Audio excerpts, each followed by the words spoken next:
So while we're here today, so I'm Taraji Rom and I'm a life coach and founder of the Name a Mission. And what we do really is I help people who feel stuck go from just being unable to gain confidence and do what they really want to do to live in a life of fulfillment. And we do this through community by empowering them through coaching, workshops, and online programs. And having collaborated with organizations like We Work and various charities, what we want to do is move in and help the young people as well as adults try and champion their way to success through life skills and overcoming barriers, feeling confident enough to live the life that they want, right? I'm also a mentor and I'm the author of the 5 Secrets to Finding Your Purpose in Life.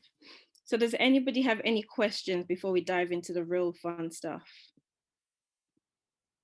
Anyone? No?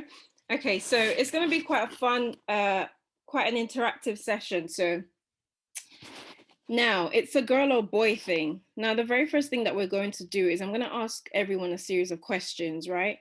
And I want you to tell me what you think about the questions that I ask, right? Whether you agree or don't agree. So just let me know if it's a girl or a boy thing. Is everyone ready? Yeah, let's go for it. Yes. All right, let's do it. So burping and farting, is it a girl or a boy thing? Both. Okay. Rescuing, is that a boy or girl thing? Both. Both. Dancing, is that a Both. boy or girl thing? Teacher, Both. okay. Because it'd be good to hear what everyone else is thinking as well. So do you guys mind just unmuting so I can, because you there might be others who have a different perspective. You might think teacher is just for males or teacher is just for females. So it'd be good. Cooking, Girl. Both. both. Okay, pink. Girl. Girl. Okay, who's saying girl? Me? Me? Is that Miss G? Yeah. Yes. Okay, girl. Okay, And doctor. somebody else said Yes, sir. Doctor, boy or girl thing? both. Both. Nurse, boy or girl? Girl. Girl. Girl. You said girl, Mercy. Yeah. Okay. Cars, is it a boy or girl thing? Boys. Boys. Okay. Both. Having a 6-pack, is it a boy or girl thing? Boy. Boy. So the girls don't have 6-packs at all. They do. I got 6-pack. I've got 6-pack after 2 kids. Okay, diet drinks. Both. Both. Scientists, is it just boys that are scientists or just girls? Both. Both. Blue, the color blue, is it a boy or girl thing? Both. Cleaning, Boy. is it cleaning? Both. Lawyer, Definitely girl. lawyer, girl. Both.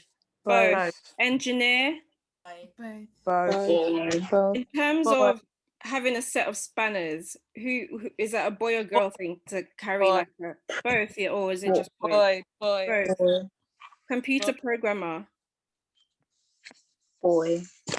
just boys. Okay. Red, is that a boy color or a girl color? Both. Okay. Glitter, Girl. Girl. And mathematician, Both. both. Okay. So if I can just call out Miss G quickly, and if you said, I think you said pink is just for girls, right? Do you know what it is? I know right now we're supposed to be open to gender neutral colours, so on.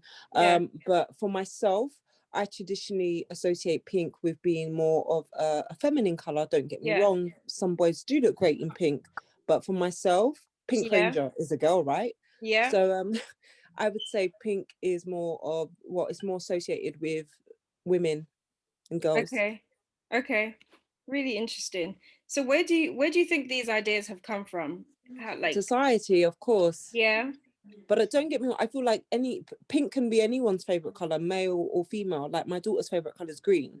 Okay. It's not normally a female kind of favorite color. Yeah. But because colors have been associated with either sex, it's kind of like, this is the color that women should like, and this is the color that men should like, and women, like girls when they're born they wear pink, and when boys are born they wear blue, and so on. So I guess that's where we get the pink and blues from. But a color is a color, but I will always associate pink with females. Yeah. Okay. So so are you saying you've been influenced by society? That's why you probably think that a pink could be more inclined for like, girls. For example, Power Rangers, Pink Ranger was a girl, right? She was pink.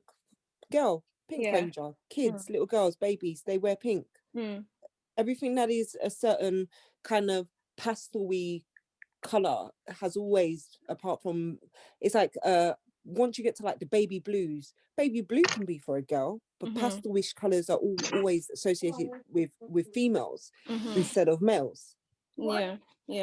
No, I agree. No, I 100% agree. Does anyone else have anything else to add to that? I think Mercy mentioned something that Mercy, what did you say? You mentioned something was just for girls. Cleaning, I think. I would say that stuff like cleaning is more associated with girls and wives and females. Yeah, why is that? Where do you think that this has come from? Just like different ethnic backgrounds have different values. So I know that in Africa they'll always say that it's the wife's job to clean and to cook and stuff like that, and that's what we're always being taught, that we need to be able to clean and cook. So it's just general idea of different societies. Yeah, no, and I agree. And the thing is, from an early age, we have a clear, idea of gender roles and what we're supposed to be doing. And it includes things like, it could include things like what we like, what we're supposed to eat, what we're supposed to do, what colors to choose, the toys to play with, how we're supposed to behave. And this can really limit us as individuals to really find out different things, different areas that we may be interested in. It may be that, scientists could be more inclined. People might say scientists is more for boys, but it may be that a girl is quite talented in that area and she's, quite prone to know what she's doing, or be a mathematician as well. So we shouldn't really just limit ourselves. And it includes literally everything. It stems from everything that we do. Now, these are all stereotypes, right? Like you just said, the cleaning is more inclined to girls due to ethnic backgrounds and stuff. Now, let's talk about stereotypes. Does anyone have their own definition of what stereotype is? What it means to stereotype? Is it like to categorize someone based on their gender and what they can and shouldn't do? Yeah, it could. That's a really good one. It doesn't necessarily have to just be gender. It could just be a stereotype. You literally just put someone in a box, in a particular box, really. Yeah, anyone else? I'd say it could be attributing personality traits or so on and so forth, due to people's shared traits such as gender, race, anything like that. Yeah, it could literally be anything, because I think society, they always have their own judgments about everything, right? So it's like putting people in certain boxes. Now, we all have had McDonald's, right? And we all love McDonald's, I want to think. Ew. You? Okay, let's think about something that we like a favorite restaurant, like, right? For example, McDonald's. Now, McDonald's, they've got like different branches everywhere. So if you go to a particular say you have one that you usually go to, but it's further away from home, and then you have a new one that's just been built and it's closer to home, but you go there and there's just something off about that burger, right? And you say to yourself, I don't want to come here anymore because I don't think they make it as nice as the one 20 minutes away from my house, right? So what happens there is, because of that experience, the bad experience that you've had with that McDonald's, or it could be just that someone it was rude, and you're like, do you know what, I don't want to go to that McDonald's anymore.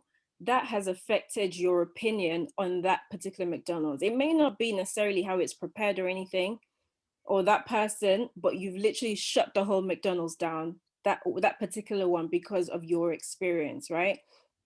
Yeah. Now let's take running, for example. Let's say you're trying to stay fit and then you decide to start running, right? And then you hurt yourself. Now, because of that, it could stop you from continuing to run, or you have, every time you run, you have really, really sore thighs and ankles, and you're like, no, this is not for me. Now, because of that pain that you're feeling, it might give you a negative experience of running, because you're like, I don't think I want to do this. So for that, you completely shut running down and you don't do it anymore. What am I trying to say here? Stereotypes, it always stems from our experiences. Subconsciously, we may not even know that we've been through certain experiences that have completely turned our beliefs to believe in something else, right? And what happens is we decide to follow that. Now, where it becomes an issue or a problem is when the stereotypes that we're creating negative, creating a stereotype about positive things is the issue. So, for example, running is something that's positive because it will help you stay fit. It could help with your mindset. It could help with your mind, with a clear head. But because of the experience that you've had, because you hurt yourself, or the sore ankles that you get, you completely write it off and you're like, no, I don't want to do running anymore. Now, that's where it becomes an issue. Now, when it comes to stereotypes, if it's stopping you from unleashing your potential and being who you're truly meant to be, then it's a problem. Now let's talk about gender roles, right? It starts from an early age, like I said earlier, and it affects our behavior, choices associated with being male and female. Like Mercy said, it's, she thinks from her background, she thinks cleaning is just for women. Women are supposed to clean, but there are guys that do clean. We have male cleaners, not just women. And the thing is, because of these behaviors and these choices that we were associated with what male do and what female do, we start to conform to it, and then we identify with them, right? Even if we don't believe it, we just naturally conform to it. And what we need to do is just be aware of these things and just know where it's coming from. When you really reflect and be like, why do I believe in this thing? Where is it coming from? So what are the sources of these stereotypes that we have? Can anyone tell me sources? Where would it come from? Is it school? Is it the church? Where are the sources growing Parents. up from an early age? Parents. Yeah. Media. That's a big one. Society. Yeah. Also personal experiences. So if you have a personal bad experience with something, then you'll create a stereotype in your brain. Yeah, that's definitely experiences as well. So it's that, thank you. Like, that was really good. That was to really touch on and everything. So cultural beliefs literally reinforce what is seen to be accepted in males and females. What's acceptable behavior? Maybe a girl shouldn't be busy doing her work or anything like that. She should be busy in the kitchen trying to cook or help her mom, while the guys are probably talking about finance and talking about how they can invest some more and all of that stuff. But if you go to a family house with, maybe a Nigerian household, they're saying you're supposed to be helping in the kitchen because you're a woman.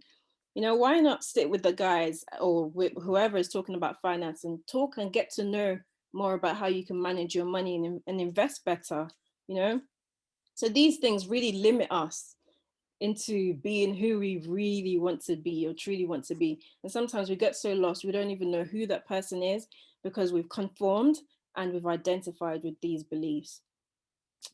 And it shows in everything that we do, what we like, how we behave, in everything. Now, I'm going to show us a quick video. Let's have a look, right? Here we are. We have children who are talking about gender roles. And just to show you on the onset how early these things really start without you knowing. So yeah, I'm just going to play this video. Children have a strong sense of gender identity and gender role expectations. Most 2-year-olds know with certainty whether they are male or female, and by the age of 4 or 5 begin not only to develop gender constancy, but often show rigid standards for what they believe is appropriate male and female dress and behavior. Can boys put on What? dresses? Well, no, you get to do the free. Do girls have short hair or long hair? Long hair. Are you a boy or a girl? A boy. Are you ever going to be a girl? No. What are boys like? I don't know. Are they different than girls? How are they different than girls? Because they don't put stuff like girls on. Boys don't put on girls' clothes? No. Can girls put on boys' clothes? No. Alexis, are you a boy or a girl? A girl. Are you ever going to be a boy? Are you a boy or a girl? Boy. Are you ever going to be a girl? No. Boys are very big girls. Why? Because boys are stronger than the girls sometimes. What would happen if you put on a dress? All the girls and all the boys will laugh at me. I will look like a boy, that will look like a girl. Would it be okay? No way. Young children appear to begin to acquire gender role stereotypes at about the same time that they develop gender identity.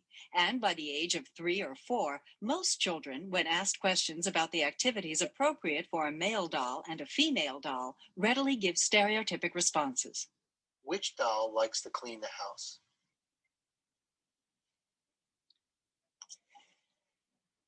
This one. Who takes care of the babies? This one. Who goes to work?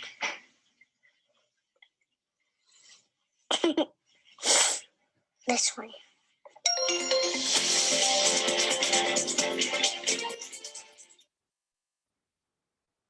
Okay, so what did you guys take from that? What did everyone take from that? Because what we're trying to point out here is it's okay for girls to clean, right? It's okay because these kids have seen that, you know, their mom is the one looking after the babies and everything, which in turn the mom probably will spend more time with the kids. But what we shouldn't have happen is these things limit us. You know, if you want to try and do something, maybe go into finance, for example, but because you're not supposed to, or you're not supposed to learn about money, you're supposed to be in the kitchen, then you're limiting yourself because you want to do something else. I think that's where the issue comes in. So let's talk about your diversity and uniqueness, because what is diversity? What's your understanding of diversity? Can anyone tell me what your understanding is of diversity? Well, diversity can literally be everything and anything, from your race, from your hair color, from the way you look, from the way you dress. Diversity is basically, it can be anything. It's up to each individual and how they identify. Yeah, thank you very much, Miss G, for that. So where do you think that has come from? Have you learned what diversity is? Why can't it be about our uniqueness? In terms of this, Miss G has brown hair, Tom has a fringe, or why can't it be about the person's uniqueness? Why do you think this diversity, this understanding of diversity, where does it come from? I think it's because that's what people see first. Like when they see someone, like for instance, if we talk about race, the first thing they see is your skin color, so they base that on who you are. Or if they see like you can do something, they base that on who you are, like your gender and your ethnicity, instead of who you are as a person. Yeah, exactly. And I think what happens there is they stereotype us to, this is what a Black person looks like, or this is what a Black person usually does. And society makes us so conscious about ethnicity, race, gender, and personal preferences that we completely forget what that person is really about, their uniqueness, what makes them unique, whether they're better at programming than someone else, or they're good at talking or interacting with people, or they just have this vibe with them. But what we're looking at, what society has made us so conscious of, is whether this person is black or white, whether this person is slim or fat, whether this person is a Christian or Muslim, or different things. So what does it mean to you? It should be about the uniqueness of that individual, but unfortunately society has made it so that it's more about the person's ethnicity, their race, because we are all one, right? We all have the same blood. Now we have this challenge called stereotype, where people put us into boxes. Why does it matter? Now that we have this challenge, why does it matter? Is it a big issue? Is it nothing to worry about? Why does it matter? I think it matters because like young people like myself, when we're thinking about our careers or aspirations in the future, we might have a talent for something that society might think a boy can do, and in that we limit ourselves and we don't chase our dreams, so we Exactly. end up substituting for something that we don't even have a passion for Yeah. because someone has sort of put a lid on that dream. Literally, hit the nail on the head, Fayana. Thank you for that.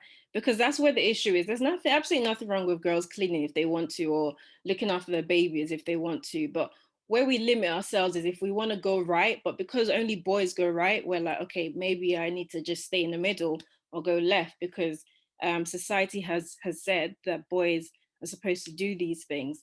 Now, the reason why it really matters is because, like Fayana said, literally said everything. It limits your educational, recreational, and ultimately your employment opportunities for you.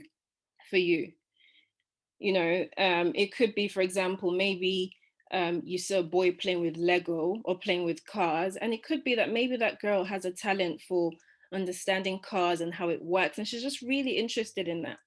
But because it's a boy thing, right from a young age, she won't even touch a car because she's just been taught and conformed, and she's identified cars with boys. And then she doesn't explore that area to really find out if she could make it something great, so that's how it limits us. And like I just explained, girls avoiding to play Lego, for example, they'll miss out on spatial and mechanical reasoning skills that are necessary for careers and courses in science, technology, engineering, and maths. And all these courses, all these areas, they pay a lot of money for them, but these are the fields that you see a lot of men go into, and they're well paid and they're prestigious and they're male dominated, because right from a young age, girls were taught to play with dolls, not so much with cars and Lego. And it all stems from our childhood. Okay. Girls, they're fostered towards, you notice that a lot of girls are fostered. I think it was Mercy, I can't remember who mentioned it, but someone said nursing was just for women, nursing was just for girls. I mean, men could be nurses too. I think what we should be looking at is, okay, do you like looking after people? Are you caring? Are you interested in working in a hospital? Then that could apply to anybody who wants to do nursing, right? But we're seeing it as, well, girls are maternal and they're supposed to look after the babies, look after people, don't worry about the maths and the science. So yeah, you do nursing. And these are low paid roles, even though they're extremely rewarding. So just, let's not limit ourselves. Now let's have a look at Mary and Jane, right? Now have a look, picture this in your head. So let's say Mary is the girl on the left and Jane is the girl on the right. Mary has been told all her life that she is very unattractive and she hasn't got confidence and all of this. Now this has caused Mary not to make an effort to look good. So she would literally cover herself up. She won't show her arms, her legs. She won't show anything. She won't do her hair. She won't put makeup. She won't do anything to to herself. Whereas on the other hand, Jane is slim and she's been told that she's beautiful, she's pretty. So you always see Jane like rocking the newest hairstyle, and she's always just looking clean and neat. Now, if Tom came in, for example, or a guy came, who do you think he would go for? Would he go for Mary or would he go for Jane? Jane. He'd go for Jane. I Anyone think it else? depends on the guy Okay. and what Yeah. their preference is. Yeah. Okay. Anyone else? Would he go for Mary or would he go for Jane? Now, the thing is, a lot of people will point out, probably say Jane because she's slim, right? Someone mentioned Jane. Right, Miss G, you're right. It could be based on the guy's preferences. You know, could it be that maybe because Jane makes an extra effort to look good, like she cleans up nicely, you know, she likes to get her hair done just to make it look neat or whatever, and she likes to put nice clothes on. And if Mary did the same thing, maybe Mary would also attract Tom or whoever else was interested in her. Would you agree? Yeah. Yeah, but what Yes. society has No. done? Pardon? Janine, did you want to say something? Yeah, I said no. No? Okay. Yeah.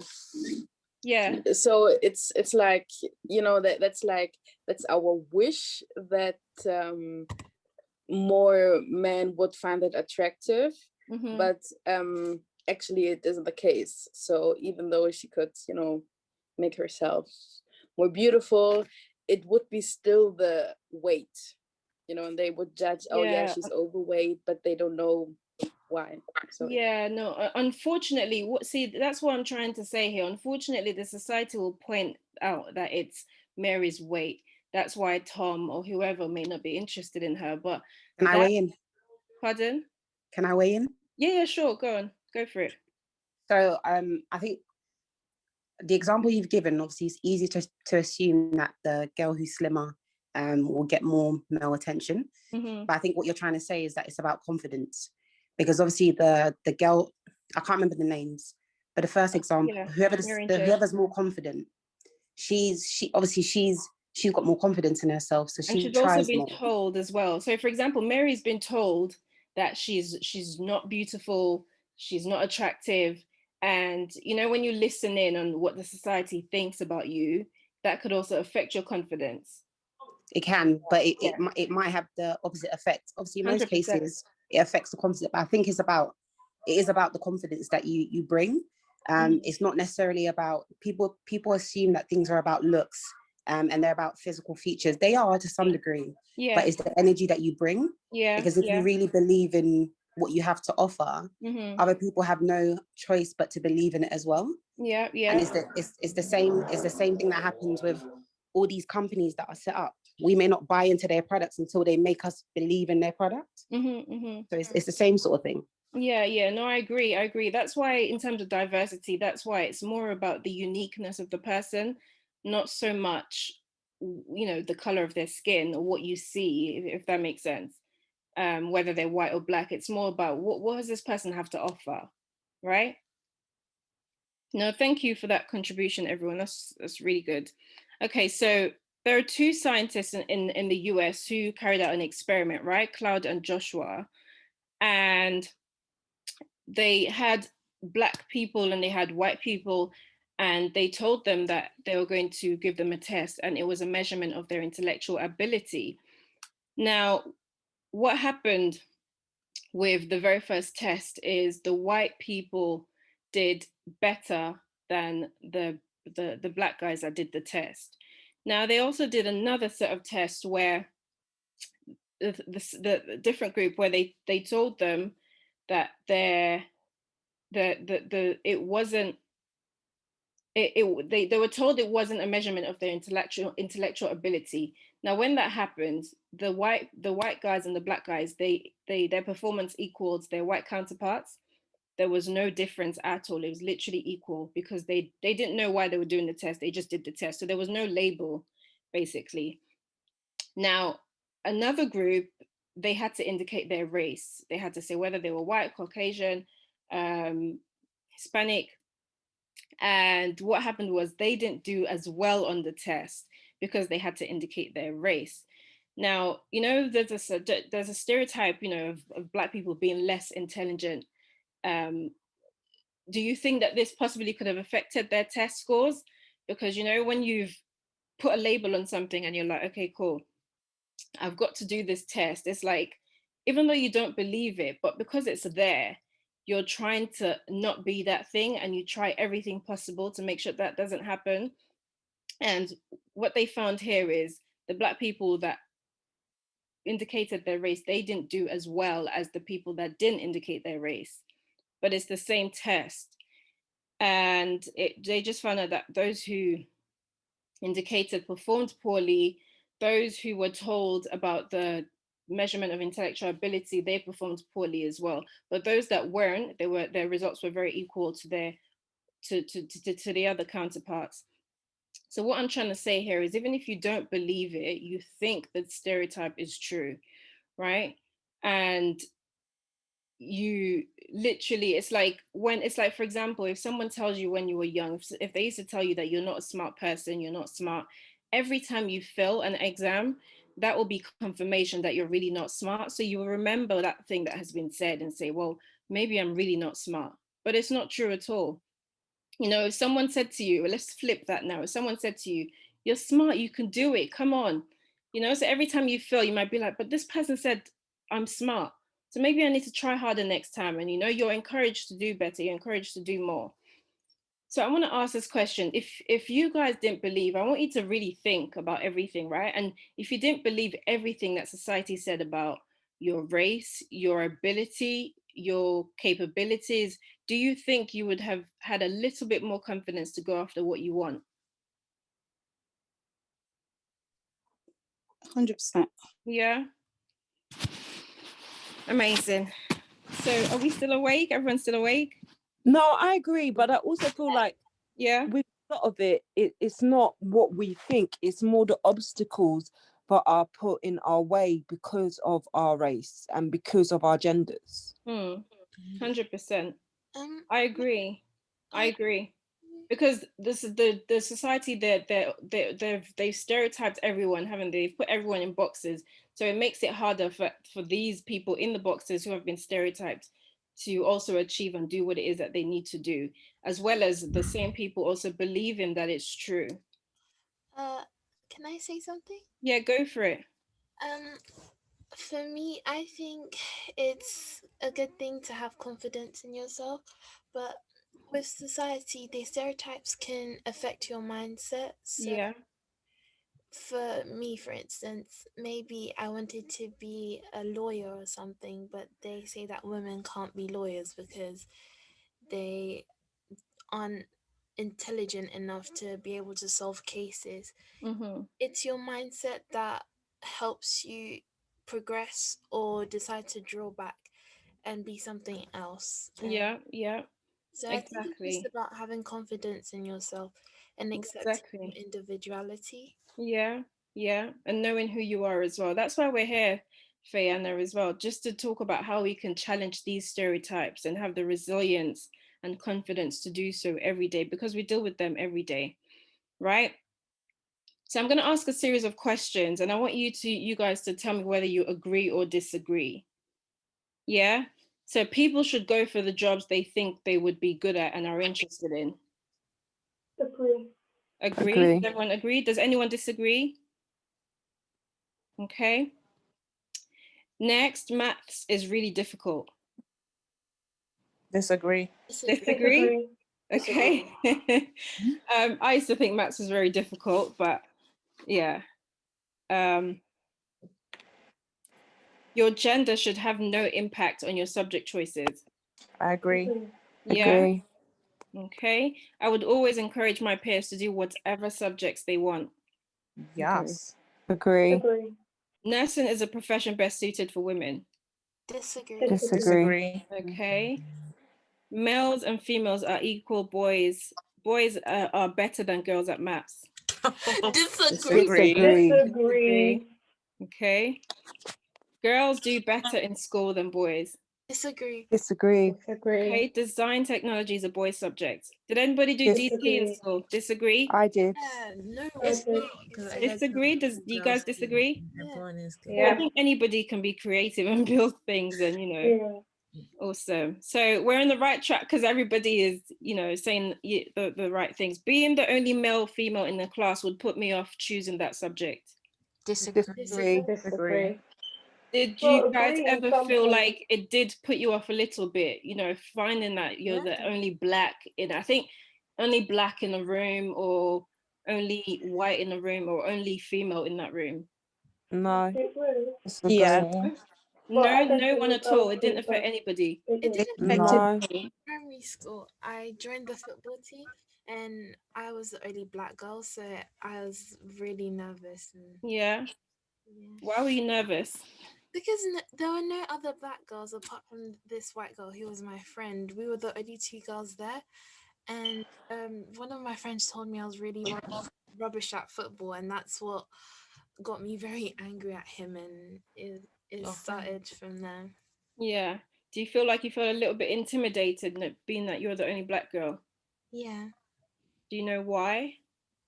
It's because most black girls didn't really play football in primary school. Yeah. Okay.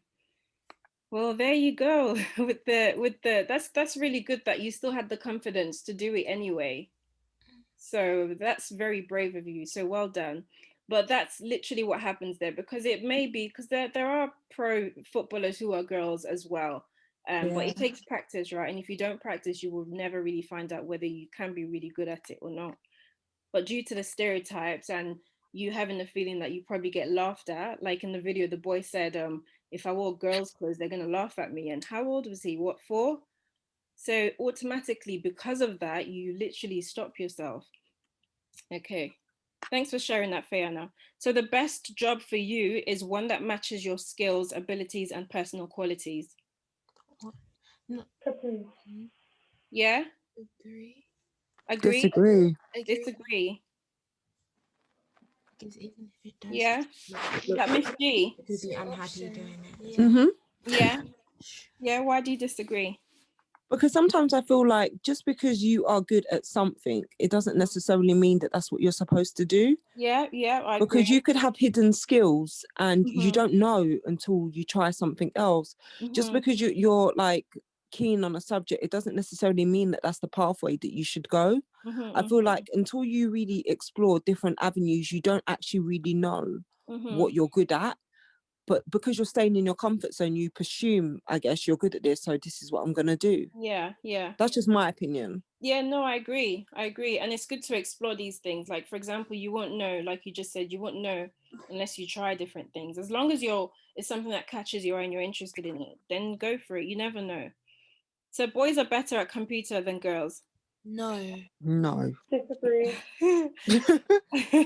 And girls are better at sports than boys. Disagree. No, Disagree. I disagree. Disagree. Okay. Now I want us to ask this question, right? How can you really just gain the confidence and the resilience and confidence you need to resist these stereotypes so you can literally do the things that matter to you, right? The very first thing is you want to be the trendsetter. If you look at, name a few, people that inspire you. For example, Will Smith inspires me. Naomi Osaka. Pardon, who? Serena Williams. Serena Williams, yes. Yeah, she really inspires me. Yeah. Now, all these people, they're all trendsetters. Do you think they got to where they were trying to be someone else? No. No, absolutely. They literally formed their own path because everybody has something that is unique in them. So, and what's the definition of a trendsetter? Someone who sets something in stone, like to be able to do something. Yeah, they literally start something new. It's new, like literally. I'm sure there's lots of different things, different new dances everyone's following and copying, and those are trendsetters. They've started it and everyone loves it. I mean, every man or woman with passion and purpose, with the confidence as well to go for their dreams, they are capable of setting new trends in their own unique way. I mean, there's three things in there. You have to have the passion. There has to be a purpose, a reason. But then with that, you also have to have the confidence to go for it. You know, I mean, I don't know if you guys have heard this saying, but the richest place is literally the graveyard, because a lot of people die with their great ideas because they never had the confidence to just say, I'm going to get started and at least try and see where it leads. So just in everything that you do, say, do you know what, let me try and do something different, or be inspired by these people. If you do want to go into tennis, for example, be inspired by Serena Williams. You don't have to do it exactly like she did it, but she can inspire you to do your thing, your own unique way. The second thing is you want to challenge the myths. Call it out when you see it or hear it. If something doesn't sound right to you, they say to you, a girl shouldn't clean. Oh, what? I mean, a boy shouldn't clean. Why? Why can't a boy do it? Ask questions, challenge it, right? Until you find your answers. And the third thing is you want to be flexible and open to change so you're able to adapt. Change is everything. Like Miss G was saying, you have to be like, you have to try different things to see if you like it. So if you're open and you're flexible, you're willing to always try to find out whether you enjoy sport or you enjoy being an athlete or writing, but you have to try it first and adapt to the new change. Now, how else can you be this trendsetter? Is seeing beyond the surface and you stop judging women's life choices. A lot of us do this. Like there's more to a person than what you see. You know, they all have their own uniqueness about them. So because of what they decided to do does not necessarily mean that that is who they are, right? And the last thing is critical to break these stereotypes and myths, which in turn break confidence, because confidence affects the competence. I mean, for example, now let's take two people, right? If you had a job interview and this job that you've applied for, you probably don't even have the qualifications, but you have the attitude that they need. Maybe they also need someone who fits well with the team. But you say to yourself, I don't have the qualifications they need, but hey, I'm going to go for it anyway because I'm going to smash it. This job is mine. Now you have that confidence that this job is yours. The way you go into that job interview, it would literally be like, you, because of the confidence that you have, there's a way, there's a vibe that you'll give because you're like, I'm going to get this job. But if you're someone else, so it's, you know, if you're someone else and you have a look at the qualifications and you're like, okay, I have the qualifications, but I don't think I really fit into the team. I'm not so sure about this job. Should I apply for it? Okay, let me go for it. But deep down, you're already having doubt that it's not for you because you're like, you know what, this job is really not for me. But you know what, let me just go anyway. Now you go into that job interview, there's a way that you'll come across that will affect your competence because you already know that this job is not for you because you feel like, I don't have the right skills they need. Yes, I have a few things, but I don't have everything. So I don't think they're going to want me. So you're not going to come through, you're not going to shine. So in everything, your confidence always affects your competence. And this confidence will come from you just believing in your craft and believing in your ability and the things that you are and have, and challenging these stereotypes and myths and asking questions so you can break the confidence that you have in you. Okay. The next thing is having a growth mindset to build resilience, right? So I want you guys to picture this now. Imagine, you know, so can you tell me, does anybody or has anybody ever owned a phone, a tablet, a desktop, an iPad? Anyone here? Yeah. Yeah. Yeah, we all have, right? We're talking on one right now, and we all get these messages pop up saying 2.0 iOS software is ready to download.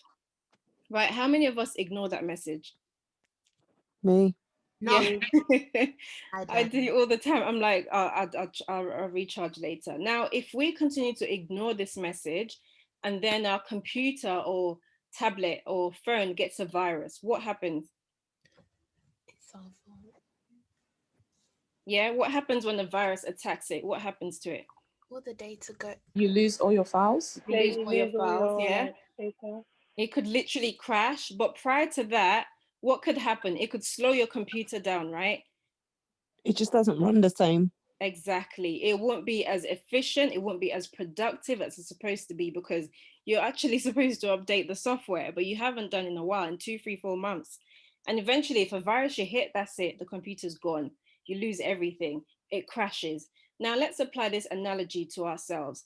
Let's say, there's a screen in our mind and it says, Brooklyn 2.0 is ready to download.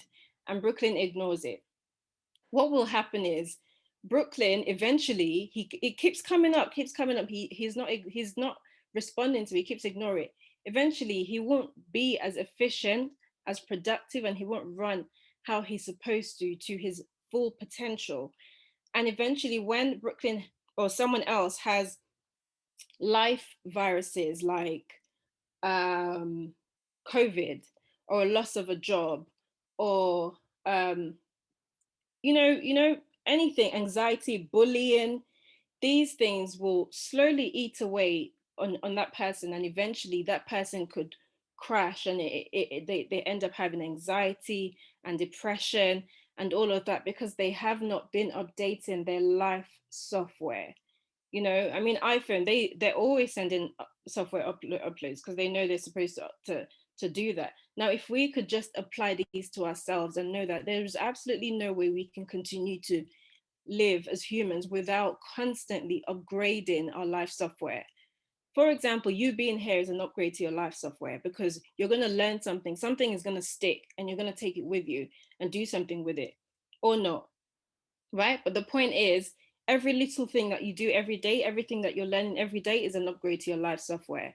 Now, if you choose to shut that down, then when these things hit you, if you're constantly upgrading your life software, you have a growth mindset, you're open to learning. When they hit you, you kind of know how to deal with it, because you know how to, okay, cool, something, you just had a negative news, how can I say positive? Or you're complaining, but you know that when you complain, you slot it in with being grateful, gratitude.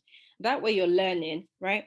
Now, research shows that resilience can be built through mindset, through growth mindset, self-awareness, and just regulating ourselves, and optimism, having positive emotions, mental agility, and focusing on our strengths of the character and our connections that we have, and help using people around us to help us, because no man is an island. We do better as a community. And when you have a growth mindset, you're building your resilience as well, because life will still happen to us, but it's how we deal with these things that happen that matters. The next thing is expanding on our awareness and perspectives. It leads us to open, our minds to varied thoughts and experiences, and we're open to just learning and being interested in what we could become. And these skills and experiences, they in turn enable us to create the resilience that we would need to persevere with our goals. And despite all the short-term or long-term challenges that will come into play, because we've built our resilience, or we're constantly building it, we kind of are open to finding solutions for it and just moving on, right? So the next thing is, before we have our speakers share, because what it is, our speakers are going to share their experiences with us. I want us to have a light bulb moment, right? And I want you to think of a time that you became aware of being treated differently because of your gender. For a second. Yeah? Think of a time you became aware of being treated differently because of your gender. What did you do? Does anyone want to share?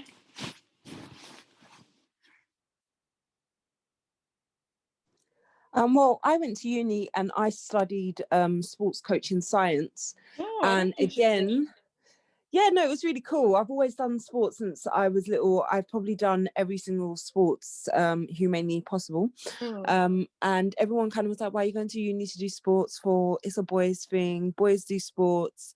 And when I got to uni, it was weird in the sense of I was actually quite surprised that actually when I got to uni, I wasn't the only girl. in my class. I Hmm. was expecting to get there and be the only girl in my class because, Right.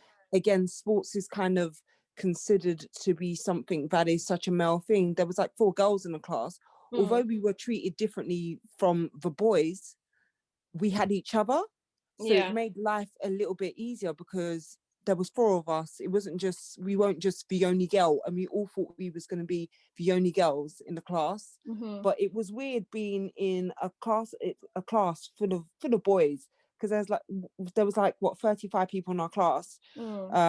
30 of them were Wow. boys, or 31 of Only them were 4 boys, girls. and the rest of us there were only 4 girls. But Wow. it just shows how when you're not afraid to branch out and follow your dreams, what can actually happen, and how many other people are in your shoes and don't actually feel or have the confidence to go through with it, but you who has the confidence to go through with it discover that you're not alone at the end. Yeah, that's amazing, because you would never have known, It's good. That was really brave of you for carrying on and doing it anyway. Everyone made it out like you should just go and do hairdressing or something, and I was like, hairdressing? What am I doing with hairdressing? Who wants to be a Yeah, it's hairdresser? not I don't want to be a you. hairdresser. Yeah. Definitely not me. But it was always, sports is such a boyish thing to do. There's going to be boys in your class, and when you come from like an African household, I feel like the pressure of females mixing with boys, parents are scared because they feel like their daughters are going to be led astray, or they're going to get themselves into situations. And I feel like that was a factor at one point. And then obviously my parents were fine with it in the end, because it was kind of like, well, you went to uni and did sports, you didn't go to college or uni to do hairdressing. Yeah. So yeah. Yeah, no, I agree. And I think a lot of it also stems from our parents. I think someone mentioned earlier the sources. One of it is our parents as well, in terms of like our family unit and our cultural backgrounds and beliefs. They believe, for example, a woman should be in the kitchen. Why is she going to study medicine? You're never going to have time for your family if you're a doctor. So don't do that. Why don't you do teaching, so you can finish at 3, go home with the kids. Summertime, you've got holidays with them as well. But you're like, I don't want to be a teacher. That's not me. So I definitely agree. Fayana's raised her hand. Fayan, did you want to say something? Yeah. When I was in year 6, I wanted to learn how to play the drums, but my mum said it was a boys thing and that my brother should do it instead. And so I used to do the trumpet, and I didn't really learn it for that long, but because she told me I couldn't play the drums, I sort of limited myself. Yeah. And I didn't decide to explore that skill. Yeah. So what do you think? Have you done it since, or do you think you'd ever try drumming, seeing if you actually do like it? Since that, I realized that I really like music, so I play the violin, the guitar, and the piano, but I would like to try and play the drums in the future. That's amazing. I think you should. Try it out, see if you like it. If you do, fine. If you don't, fine. Moving on onto the other musical instruments that you could play with. So yeah, that's really good. Thank you for sharing that. Thank you. Okay. So for example, like Miss G mentioned as well, a girl not being allowed to play football, she ends up going to play with dolls because she's not supposed to. Exactly what you mentioned. I think what we're trying to say here is you want to acknowledge these stereotypes because they're always going to be there. You're going to have friends say, no, it's a boy thing, or families say, no, you shouldn't really be doing that. Why don't you do hairdressing instead? Or don't play the drums, play violin or piano. It's more girly. It's always going to be there. But what I want us to do is just acknowledge them, challenge them, and do not reinforce them. Don't let them be you. You be yourself. Try these things. If they're of interest to you, try them anyway. If the hat doesn't fit, then wear something else, right? Okay, I have something to say. Yeah, go for it. So when it comes to stereotyping, our parents definitely play a big part. Yeah. A massive part. So for me, I've always known I wanted to have a business. I have a business now. So for my A-levels, I did business and accounting. I don't even tell no one, but I did business and accounting for my A-levels and I did well. And my dad was like, business and accounting, like, what are you going to do with that? Where is that going to get you? So I had to go do an access course in social work. So I went Right. to under access course, level 3 in social work. And then after that, I went to uni to do social work degree. Yeah. But after I finished the degree, I just realized it wasn't for me. Right. So then I had to go back to my business and accounting that I did as A levels. Yeah. Use that, and now I have a business. Wow. So I feel like sometimes you just have to learn by yourself. Mm-hmm. Because I feel like if I just listen and I said, okay, cool, I'm just going to do whatever my parents want, then that way I will not be able to realize I didn't enjoy it. Mm-hmm. I don't know if that makes sense. Yeah, but no, because it I've done does. both, I've done what they want and I've done what I Yeah. want to do, I was just like, no, this is not me. Yeah. And I'm not going to force myself and do something I don't enjoy, that I don't love. Yeah. Because if you love something, it's not really work. It's more like play. Yeah, And yeah. I believe that's Exactly. what everybody... You never have to work a day in your life, right? Because Exactly, it's like, if you enjoy it. Yeah, So, yeah, I feel like down to our parents as well sometimes, honestly. Yeah. Down to them. Yeah, and I agree. And to be fair, like parenting, it doesn't come with any manual. So they may not even, to them, they're thinking, do you know what? I want the best for my child. I want her to be earning a lot. So maybe she shouldn't do this, or, I want her to do well. So they're not even thinking that they're limiting you. That's why we need to really acknowledge these stereotypes and open our minds to it and really challenge them, because subconsciously, not knowing, it's in our everyday lives and we're doing it even without knowing. Like you see your child playing with cars, you're like, why are you playing with cars? It's Tom's car, go give it back to him. What are you doing? Go get your doll. Not knowing that maybe she could have been like, discovered something to do with cars and invented her own, setting her up for life. And what you inevitably wanted is for her to be set up for life, right? And she is doing what she loves. But thank you for sharing that, because Lysandra, she's got a successful business. She's got a successful bridal brand. So it's amazing. I'm so glad that you took the leap, because it takes a lot. And you have to be brave and just be like, I'm gonna do it anyway. I don't care what they say. So it's just about proving them wrong, if I'm honest. I was like, you know what? I don't care. Well. And I don't know. My mom's like, you're a qualified social worker. I was like, yes, I don't care. I don't care losing my license. I'm gonna do what I want to do. And now she's she's proud. That's good. And she's happy. She's like, my daughter has a salon. So yeah, just do you. That's literally my advice. Just do you and pray. First thing is pray and put God in the center of everything. Always, most definitely. Everything is God, man. Honestly. Most definitely. God first. I agree. God first. In everything. In God everything. First. Thank you so much for sharing that, Lysandra. No problem. No worries. But you know, sorry to butt in. Do you know what I think it also is?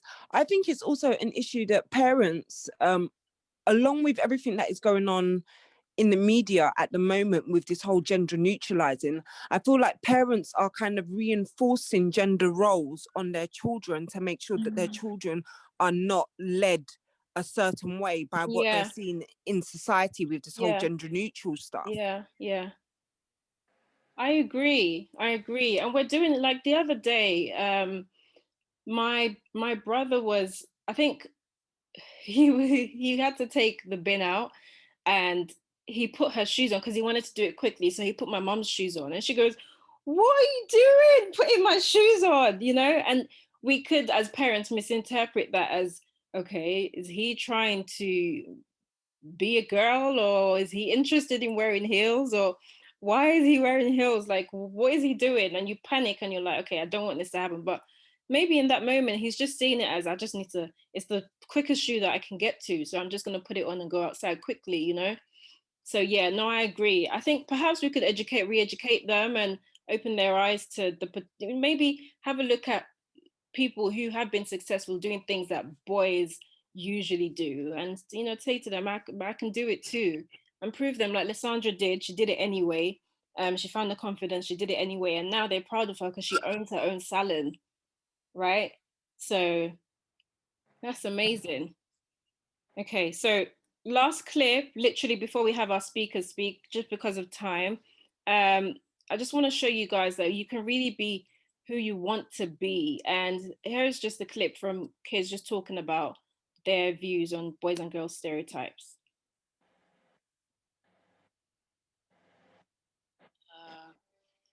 To be a girl. What does it mean to be a boy? To be strong, to not cry. To be tough, athletic, to be confident, and to always keep your head up and be optimistic. It doesn't just mean like you're born a boy, you are a boy. You can switch genders and go to a girl if you're a boy. Being a boy is a lot harder than some people may think. Boys are told to like sports and be tough. So that's what a lot of people think it means, but I just think it means that you look different than girls do. You may have different hair or different body parts. I don't really know what it means to be a boy besides physical attributes. That's pretty much it. You don't think there's anything else? Like hormones. Girls have different things on their bodies and have the advantage of different things like being pregnant. Besides anatomy, what's the number one thing that makes sense? I just think that the way that people think they're supposed to be, whatever like the stereotype is, you watch sports, you're rough and aggressive. Asking you questions. They play rough. Like dolls. In fact, they're scared of them. And they feel like You we're gonna have to use force. You don't tell me what to do. I'm in my own house. It's your own house. How do we know you didn't break it? Well, you came and knocked on my door. Right? So what makes you think I would break the stone and open the door for you? Pictures on the internet of girls that are Farida, do you mind muting, please? Touch me, I didn't touch you. But we are the law. And whatever we do is legal. My husband's gonna give you the shoes. You're making threats now?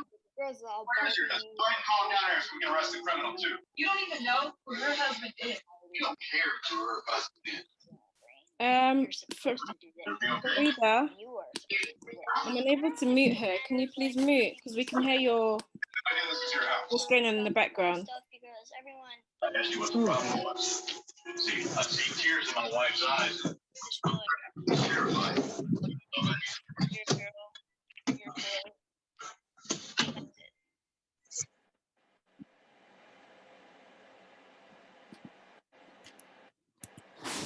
Okay, so literally what we're trying to say here is it's all about the uniqueness of that individual. And if you understand that as an individual, knowing that you've got so much to offer in everything that you do, then you will have the confidence. And doing these little habits, like, you know, growing your mindset in everything that you do and putting God first as well, that will literally change everything, and you'll have the confidence to go for everything that you are and excel at it. So without further ado, I'm going to welcome our speakers. They're basically going to be talking about their experiences in terms of how they've been stereotyped and how they actually challenged it as well. And if you guys have any questions for them, you can ask them as well. But firstly, let's welcome Janine Muyumba, all the way from Germany. And she's the founder of Afro Black Community. And she also has a blog where she talks about the journey to change. And what she's doing is championing the youths and helping them to be who they really are. Yeah, over to you, Janine. If you could just, thank you for being here. If you could just share your experiences with us in terms of stereotype, your experience with us. Sorry to butt in there, Taraji. Yeah. Don't mean to cut you. Don't mean to take too much time because I want everyone to hear this properly. So, Okay. could Farida please mute your mic, please, because you're causing a disturbance. Farida, please mute your mic so that everyone can be heard. Oh, she left. Okay, no problem. Yeah, no problem. Back to you, Taraji. Thank you. Okay. Oh, over to you. Thanks, JT. Over to you, Janine. Okay, so hi to everyone. First of all, English is not my first language, so in case I make some mistakes, I'm sorry for that already. So sure, to me, my full name is Janine. Well, it's Janine Yambo Muyumba. It's like French. I'm 24 years young. I'm German Congolese, so I have a German mother. My dad is from Congo, Kinshasa. I'm born and raised in Germany. and I'm the executive chairwoman of the German Congolese Youth Association. And I'm currently studying business administration to receive my bachelor in, let's say, 1.5 years, but I think it's gonna take a little bit longer because of COVID. Yeah, so I could talk about a lot, but I just took 3 life situations, I would say, from my personal life, and I'm trying to show you short, like the lessons I've learned, and yeah. So I moved out from my parents' house when I was 18 because of family difficulties, and I was like, okay, I tried to talk with my parents, but I was like, okay, I didn't saw another solution. So I moved out, but I didn't knew nothing about money, like for real. I didn't know about credit score, tax return, investing money, insurance, and yeah. So I learned a lot through experiences, and maybe my dad is quite traditional, so we talked about a lot about like marriage, marriage at a young age, and so I'm 24 now, single, and my dad is always a little bit pressuring me. He's not saying it, but I know there's pressure. So, but I'm gonna talk about it later. But yeah, I didn't know anything about money, and so I spent a lot of unnecessary money on things, and yeah, I made a little bit of debt, and I had to repay it, and so everything had its consequences. So my credit score was like not good. It was very, very, very, very low. So one of my first points is, don't let money control you. You have to be able to control your money. And that's why I'm trying to become I'm not trying, I am becoming a financial advisor. So I'm already on my way. Amazing. It's a hard way. Thank you. It's a hard way because everyone is like, I'm one of the, how do I call it? So everybody is white. Let's say it like this. Everybody's white and I'm the only Black woman. So that's already difficult. And most of them are also men. So there's like 2 stereotypes in this case. So I would say for all these young people, get you this book. It's like Rich Dad Poor Dad. It's from Robert T. Kiyosaki. It's a really good book. You can read it in German. So that's in German, but you can read it in French and English. So it doesn't really matter. Yeah. So be the master of money, not a slave. Yeah. That's like my motto. So yeah. And remember, everything is a journey. It's not coming from today that you're going to be tomorrow, a master of money, but it's a journey. And as long as you're willing to say, okay, I'm going to work on it, it's going to be fine. So my second thing is be aware of your surroundings. So I'm going to start with family now, because when you're born, you're not choosing to be born. God chose you to be born in a family. You don't know why, or, it's just his decision. And as a young adult and as a teenager, I struggled with a lot of different things.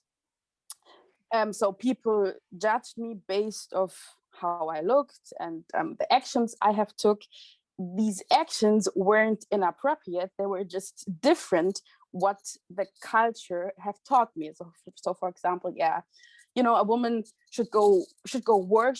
She should study, but also she should have to have kids, and when she's gonna get home from work, she's gonna have to cook for the man. And so it's a lot of double standard. And I'm a woman. I was like, no, I don't want that for my life. I don't want that kind of man. I don't want these stereotypes and these toxic double standard.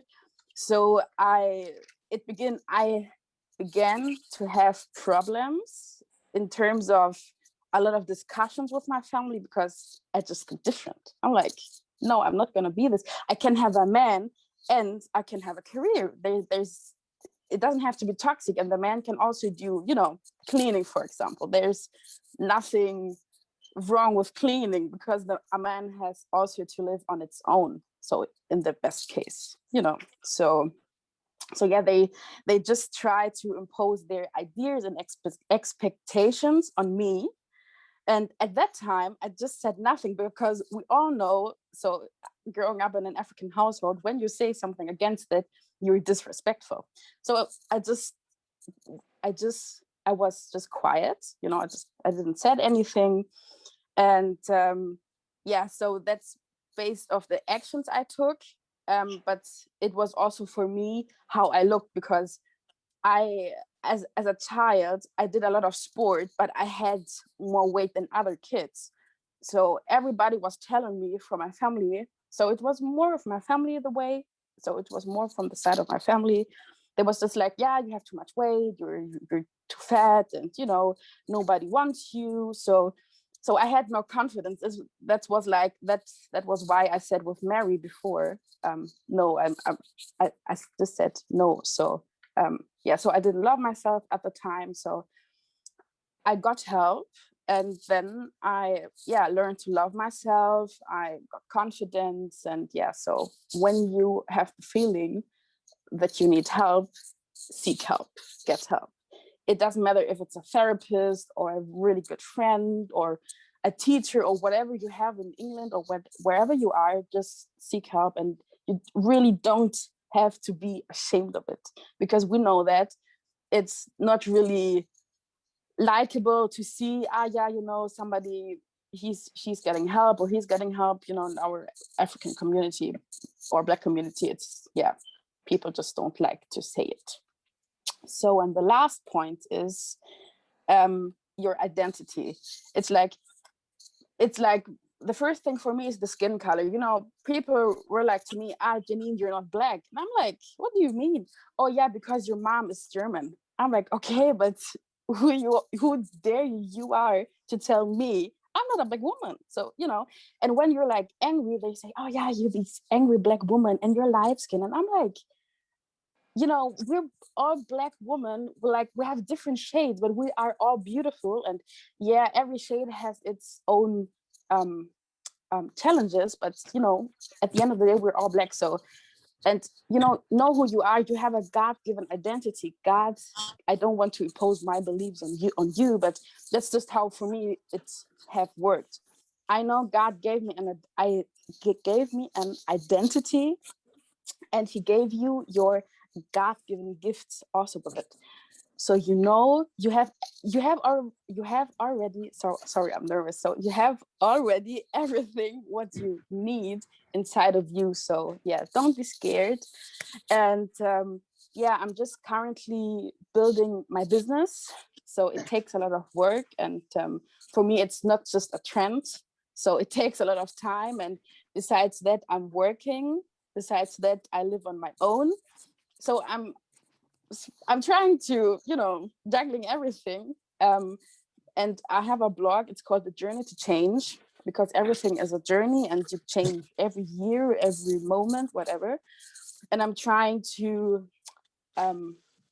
show people how it is, and just to inspire everybody. So yeah. So I hope everybody. I will write my blog in the comment box. Yeah, if you can write all your details, and Lissandra's as well. Someone wanted to know about your business. So if you can write your details below, please. Yeah, that would be great. Thank you. I hope I didn't forget anything, but I would say, yeah. So get your financial advisor, build your knowledge in finances, very, very important. Know your identity, because you have everything what you need. You have your God-given identity, you have your God-given gift, so you have already everything what you need. And really be careful of your surroundings, because your surroundings can be the factor that you limit yourself. So pay attention to that. So, and sometimes you just have to love people from a distance. Yeah, so thank you. Amazing. Thank you so much, Janine. That was amazing. I'm wishing you all the best. Upcoming financial advisor and with your business as well. Thank you. Put your details below so that people can reach you as well. I'm gonna do it. Thank you. Thank you so much. Okay, next up, because of time, if we can have Jennifer Opal just talk to us about her stereotypes and how she's challenged them and how she does on a daily basis. Hi, Jennifer. So she's a DevOps engineer. She's just moved to London, and she's also a neurodiversity and inclusion advocate and a blogger as well. She's a keynote speaker, and she having dyslexia and dyspraxia and ADHD, which is attention deficit hyperactive disorder. Jennifer uses her voice and her platform to encourage others to get into tech, which is usually male dominated. So that is awesome, Jennifer. And as well as she also shares her own tech journey and how she's gotten to where she is and been in tech for many years. She's also won multiple awards for her advocacy and has been featured in The Guardian and interviewed by the BBC. That is amazing. So if you could just share with us, thank you for being here. If you could just share with us your experiences, please. Of course. Hi, everyone. I hope you're all doing well. It's been an amazing event so far. My accent is completely destroyed. I lived in Northern Ireland for just over 2 years and moved back to London last week. And prior to that, I was born and raised in London. So I know I sound like I'm not from London, but I promise you, I actually am. But yeah, thank you so much for the introduction. I started my career in tech 2 years ago. I discovered coding in 2017 when I was at university, which I dropped out of since then. And it was the first time I discovered coding and realized just how powerful it was and what you can create with that. And it was never really something that I thought that I would want to do. I've always been a creative person. I love art, I love sketching, I love dance. I play the piano as well. I know someone mentioned that as well. So I've always been into that.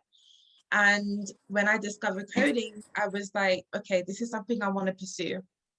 Fast forward a couple of years, in November 2018, I got into a coding program with Code for Us Girls and in collaboration with BT. And they did a coding program for women and non-binaries to learn how to code. And I got onto that program and was offered a job. So I packed up and moved from London to Belfast. During my experience there, I quickly came to discover that I was the only Black person there. It was myself in a building of about 600 people. Wow. So I already knew that, you know, I'm definitely a first, I'm someone that they probably have never experienced before being a Black person. And I was quite ignorant at first to the challenges that I could face, but I realized that pretty quickly on, a lot of people there had never worked with a Black person, let alone spoken to a Black person. So there was a lot of challenges that I had to kind of overcome with that. So I think one of the major stereotypes that I experienced, I've written down notes, so I'm trying to like stay on track. I would say that I was treated differently because I'm a woman and because I don't have a degree. So being in tech, which is predominantly male dominated, and Black women in tech in the UK specifically, we represent 0.7% of the tech workforce in the UK as of last year. And that's about 2,282 people. 2,882 Black women work in tech in the UK as of last year. And I'm one of them. But from learning about that, I realized that there were things that I had to put out there. And I realized that in a lot of companies, they tend to keep their experiences to themselves to avoid losing their jobs or being scared of losing their jobs or for consequences. I made the decision to just put it in a blog. I put it on a blog, I posted it on social media, and it blew up. And I wasn't expecting to get the response that it did.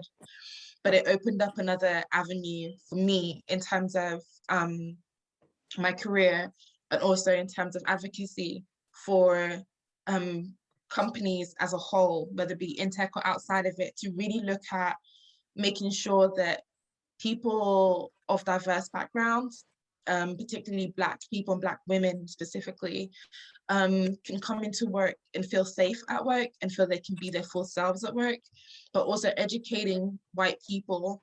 I would say that because that was my experience, but educating them into how to communicate and how to be more inclusive in the language that they use.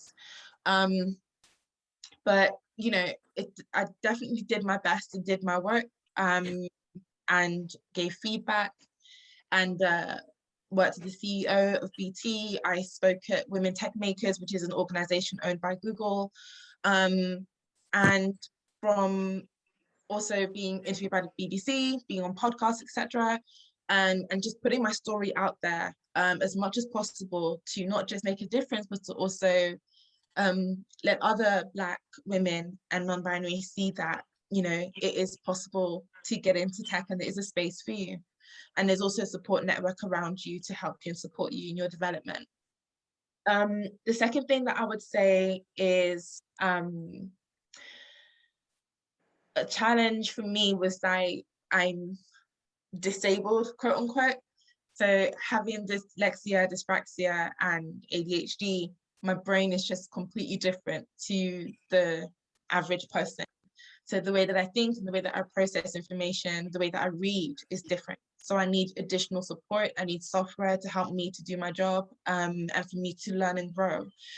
But it doesn't mean that I'm less capable. It doesn't mean that I can't do the job. It doesn't mean that I can't code. I can do the job and I'm capable of that. And I had to fight that stereotype, because sometimes you'll find that when, you know, you mention that you're different, people will suddenly start to treat you like you're a child, almost kind of like babying you or like patting you on the head like, oh, you okay? And it's not really, it can be quite, I don't know what the word is, but it can be quite uncomfortable and quite frustrating. So no one knows how to work with you, but you have to show them that, yes, I learn differently. My brain thinks differently, but I can do your job and possibly do it better. If not, yeah, I can do it better. I can do it better. So I don't allow that to throw me off. It's hard being what we call neurodivergent, but it doesn't mean you shouldn't use that to hold you back, basically. The last thing I would say is being seen as the angry Black woman. I know it's something that was already mentioned before, but being passionate and being knowledgeable and being smart and intelligent and also not agreeing with someone, it doesn't make you angry. And I had to challenge people that would kind of put that stereotype on me. When I was challenged, or if someone said something at work, and we're working on a project, for example, and I said, look, I appreciate your idea, but I just don't think that's the best way to go about it. And I would challenge them on that. For some people, they'll be like, who are you talking to? But for me, it's like, I'm talking to you. So I personally just don't care about their opinions, but I make it clear, you know, whenever I am challenged or I feel like someone has been disrespectful, don't be afraid to tell someone. Don't be afraid to speak to your manager. If your manager is probably like that person, go above your manager. I did the same thing when I was at BT, and I went above my manager to make a complaint. I have to, and it was an educational moment for that manager, I hope. But it definitely helped me in ensuring that people understand that there's a way that you need to speak to people and you have to do the work. But if you have an issue with me because of the fact that I know what I'm doing and I'm Black and I'm a woman and I'm neurodivergent, I'm not the problem here. The problem is you, and I'm gonna need you to do the work, please. Thank you. And another thing that was mentioned earlier about looking at jobs and looking at the job spec, the job specifications, requirements, and then thinking that you're not qualified for that job. I'll say this from my own personal experience. I've been in tech for 2 years, working working at BT, it wasn't the greatest work environment. It was very, very, it was quite toxic for me. That was my experience. However, it definitely left a indentation in terms of on my emotional mindset and on my confidence. So I ended up putting myself, well, I was headhunted for a job after leaving BT, well, in the process of leaving BT. And I was too scared to continue to go forward with the job, because when they sent me the job spec, I didn't know about 75% of what they were looking for.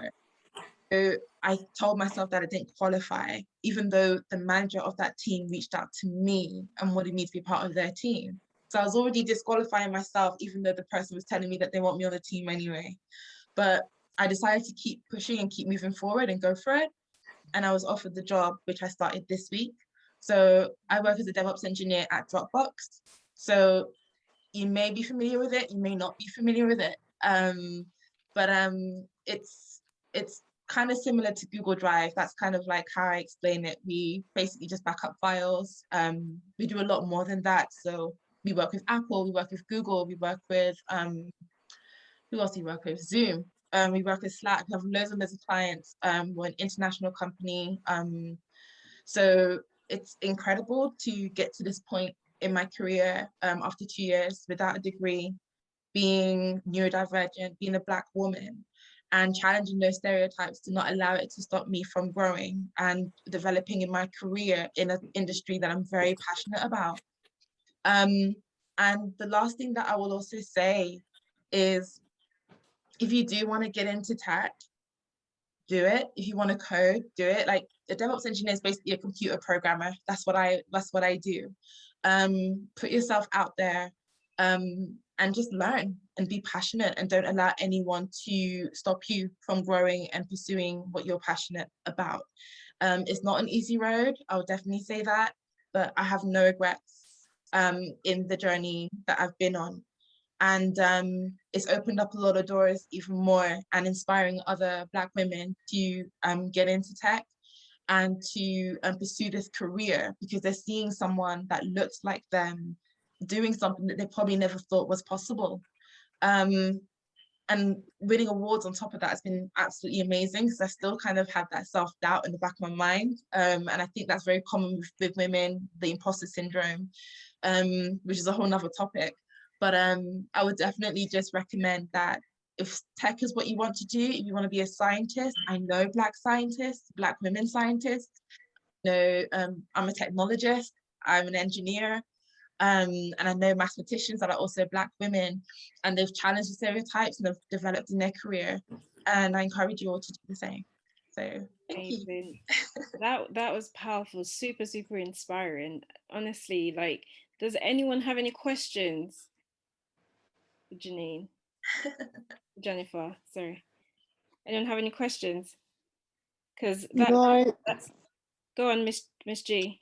No, I don't have any questions. I'm just inspired by the fact of, obviously I'm also dyslexic, and I had ADHD as a minor, and it's hard growing up when you don't have that support, and then growing up into the big wild world and having to basically get on with things, and people not meeting your learning needs and your learning preferences, and still being expected to achieve a certain way, but your learning preferences aren't being met. So I understand how difficult it is, and I salute you. I'm a massive fan of yours, of course, but yes, it's just really inspiring to hear, so thank you.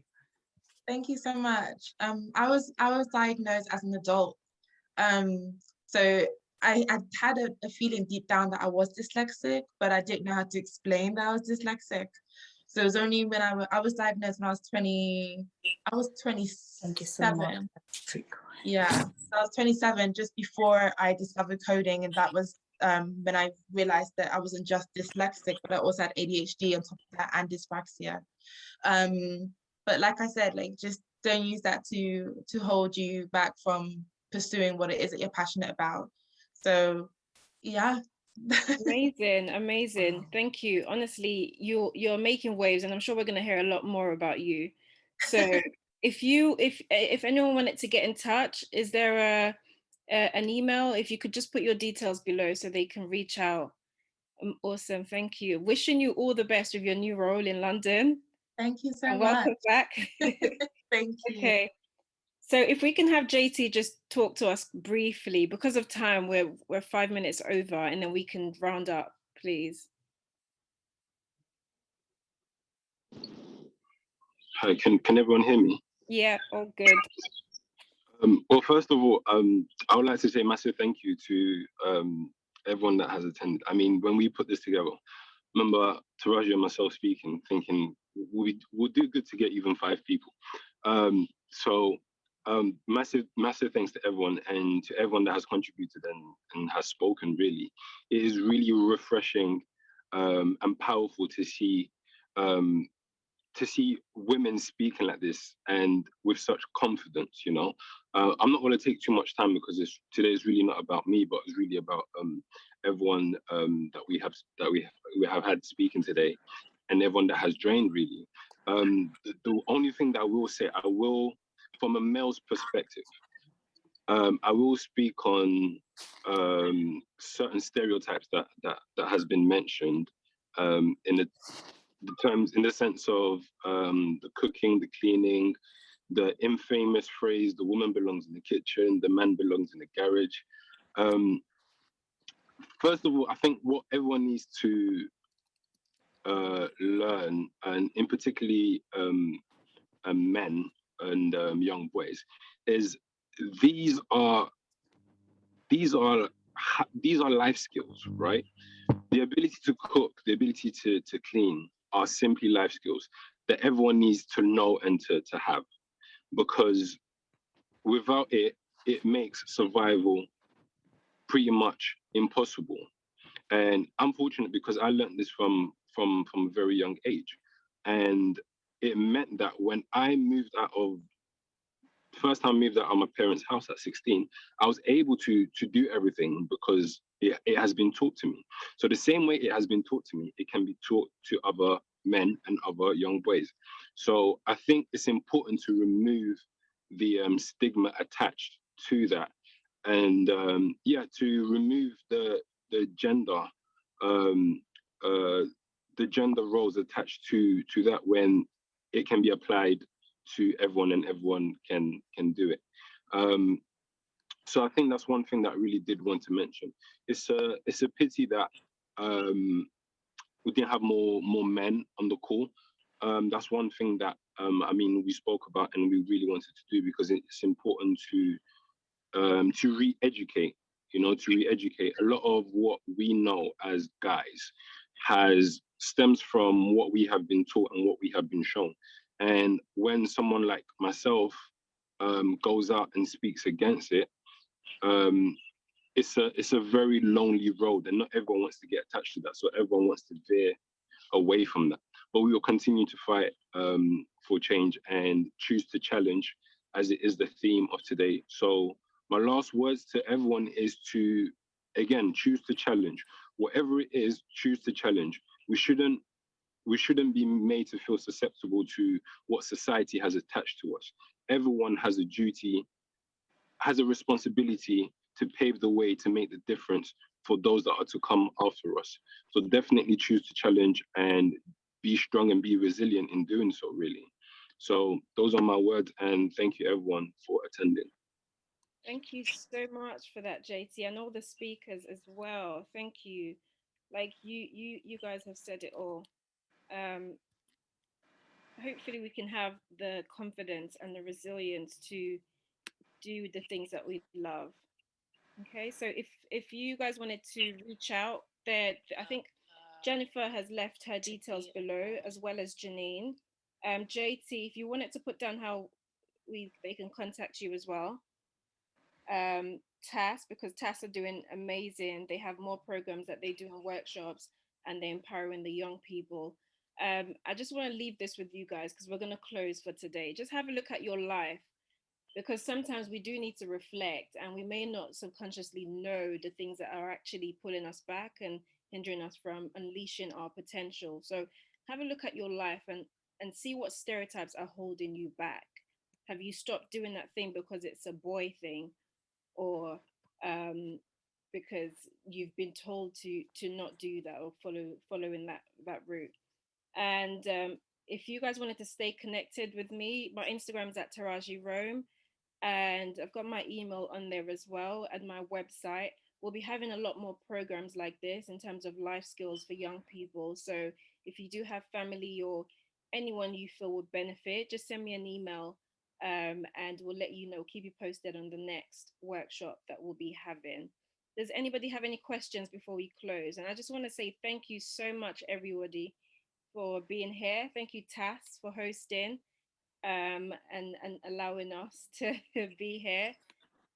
Does anybody have any questions before we close for our speakers or anyone? No? Okay, awesome. No, but thank you guys for hosting. Thank you. Thank you, Miss G, for contributing as well. Really, really Yeah. informative. Thank you. I Alice? was just gonna say that it's just nice to have these conversations, because I think a part of the issue is like the lack of education. So obviously I really encourage the initiative, and I do think that as we continue to have this conversation, more and more women can be more resilient and have confidence, because like, you know, someone said, it is about seeing someone like you doing it, and knowing that it is possible. And sometimes that's all we need as well, Alice, isn't it? Knowing that, yeah, she did it, I can do it too. Jennifer is in the tech world, I can do it too. Exactly. So but sometimes you see Serena Williams and she's a far rich, she's a celebrity, you know what I mean? So, but when you see real life people achieving and doing great, like again, that is like extra, like extremely motivational. So yeah, no, I really encourage and I hope you keep doing more. Amen to that. Thank you so much, Alice, and thank you guys. I just want to leave this with you today. Just have a look and reflect, and want to be trendsetters, and that will change everything. And just have the challenge, have the confidence, to do it all, because the answers are within you. I think Jennifer did mention that everything is within us. All right. Well, thank you so much, everyone, for being here. And we probably look forward to seeing you in our next workshop, because we'll be having a lot more of these, more workshops. Because, like Alice said, we need to educate our youth, educate ourselves as well, and remind ourselves of the greatness that we have within us. Okay, thank you guys. Have an amazing rest of the weekend. Thank you, everyone. Thank you. Thank Bye. you. Bye, everyone. Bye. Bye.